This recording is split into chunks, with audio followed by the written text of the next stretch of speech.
Hello MATLAB programmers. We've talked in class about while loops, and in this case I've got a loop where x starts at 1 and while x is less than or equal to 5 I want to go inside the while loop, print x to the screen, and then decrease x by 1. Actually, let's increase x by 1. We don't want to have an infinite loop on our hands. So we'll run it, and x starts out as 1, and then we add 1, then it's 2, 3, 4, 5, and then we stop. Notice that x is actually 6 at the end.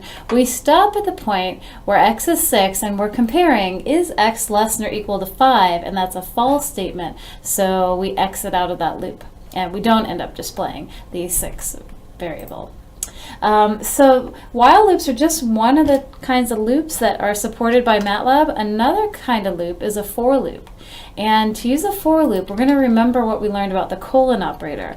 So remember, if we were trying to create a vector with all the numbers between 1 and 10, we could do 1 colon 10, and we've got a vector. And we could store that in a variable if we want. And if we want to go from 1 to 5, we could just change that to 1 colon 5.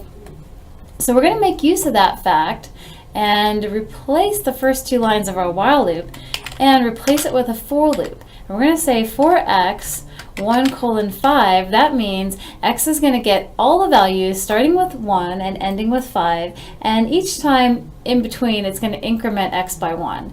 And because the colon operator does the adding 1 for us, we don't need this x is equal to x plus 1. So now I've got 3 lines of code. I run it, it does exactly the same thing as our while loop. We go 1, 2, 3, 4, 5. And the colon operator, as I was saying, it counts by 1 as a default, but what if we wanted all the even numbers between 2 and 12? We could do 2 colon 12, but we don't want to count by 1, we want to count by 2. So the 3 things that the colon operator is using is your start value, your increment, how much to add each time, and your ending value. And the increment doesn't have to be a whole number. We could count by, let's start with 0 and count by like 0.25 every time, and run through the loop, and we're going 0, 0.25, 0.5, 0.751. The increment doesn't even have to be positive. We could start with 10 and count all the way down to 1. As long as our increment is negative, then that'll work just fine. And it's going to scroll off the screen, but I'm counting from 10 to 1. But one thing you got to watch out for with the for loops is that what if you're trying to count from 10 to 1 and you don't put in the increment of -1? So it's going to try to start at 10, add 1, and somehow get to 1, and that's impossible. So if we run that, nothing's going to print. It might be easier for you to see if that nothing's printing if I clear the screen. So we didn't even go inside this loop at all, because there is no way to go from 10 to 1 unless you have some kind of a negative increment. Here I'll decrease by -2 each time, so we count the even numbers 10, 8, 6, 4, 2. You don't have to just be confined to using numbers. We could have strings, so I could say my variable fave for my favorite is I love MATLAB, and then I could do a for loop over all the characters, letters and spaces and punctuation inside of this phrase, I love MATLAB.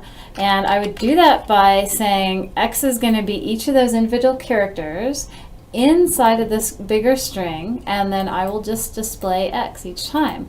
And it's going to display, it scrolls off the screen, but I love MATLAB, 1 character per line, because I use display and it automatically goes to the next line. We could do another smaller sentence.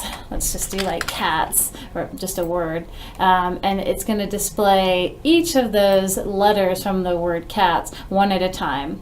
So it's like saying, well, our variable fave has cats, all the letters, and the first time through the loop we want to look at the first letter, the second time the second letter, the third time the third letter, and there's only one more letter, and then we've seen the whole word.